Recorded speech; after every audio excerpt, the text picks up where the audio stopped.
I was talking to Kari Lake the other day, and she really kept going back to something about the birth rates in the U.S. Some want to promote more pro-family policies that might cost more money, so a bigger child tax credit, Right. and she's in that boat. And then others, the more traditional fiscal conservatives, don't want to see the tax credit get any bigger. But she was pointing out that the birth rate in the U.S. has fallen considerably from just a decade ago.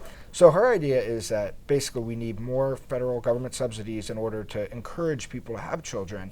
And you've seen other countries do this, places like Hungary. Welcome to Reporter's Notebook, where we talk to the Washington Examiner's top journalists about the stories breaking on their beats.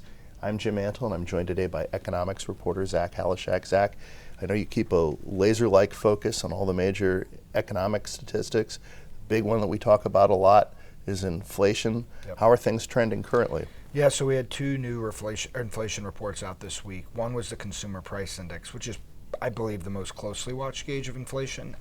It's not the Fed's preferred gauge, but it's what most economists sort of look at. Right. And that showed the inflation tick down by 1/10 of a percentage point to 3.4%. Now, that's good that inflation's moving down, obviously, on an annual basis, but it's nowhere near that 2% level that the Fed is targeting. The other inflation report was the Producer Price Index, which measures wholesale inflation, and that actually ticked up. This is the third month in a row it's ticked up. So anytime you see inflation going up when it should be moving the other direction, given how high interest rates are, it's not great news for Biden, and it's just not good for the economy and consumers overall. What is current consumer sentiment? I mean, surely this is to some degree impacted by the fact that inflation hasn't cooled down to the extent that the Fed would like. Yeah, so late last year we saw inflation falling rather quickly, and it kind of gave this perception that everything's getting better and we're going to be back to normal soon.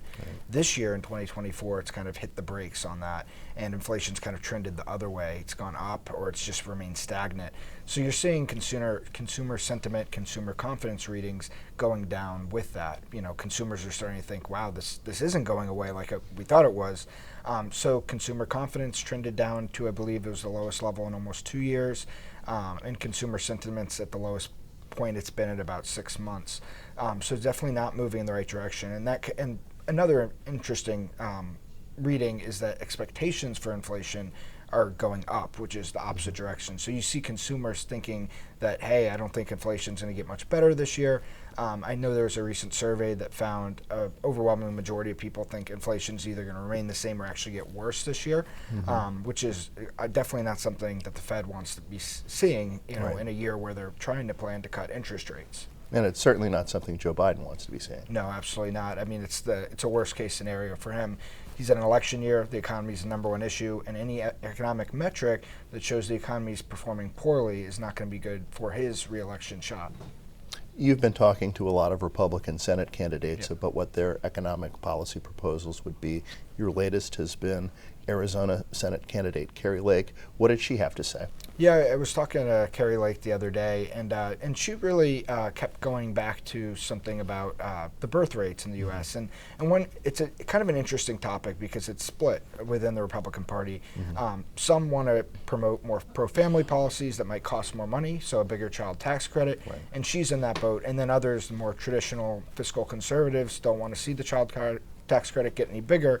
But she was pointing out that the birth rate in the U.S. has fallen considerably from just a decade ago. I think the last time it was over the replacement rate of about 2.1 children per woman was back in 2007, and since then it's fallen to the most recent numbers are about 1.7 per woman.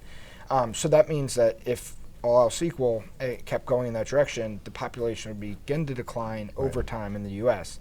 So her idea is that basically we need more federal government subsidies in order to encourage people to have children. And you've seen other countries do this. Places like Hungary have Right. instituted policies to try to increase the number of children born in in that country. countries, Yeah. right. And she wants to see more of that sort of economic policy here in the United States. So that was an interesting point that we discussed. I hope she's been reading her Tim Carney. I'm sure she has. Thank you, Zach. Yeah. You can read Zach and the rest of our policy team's coverage at washingtonexaminer.com.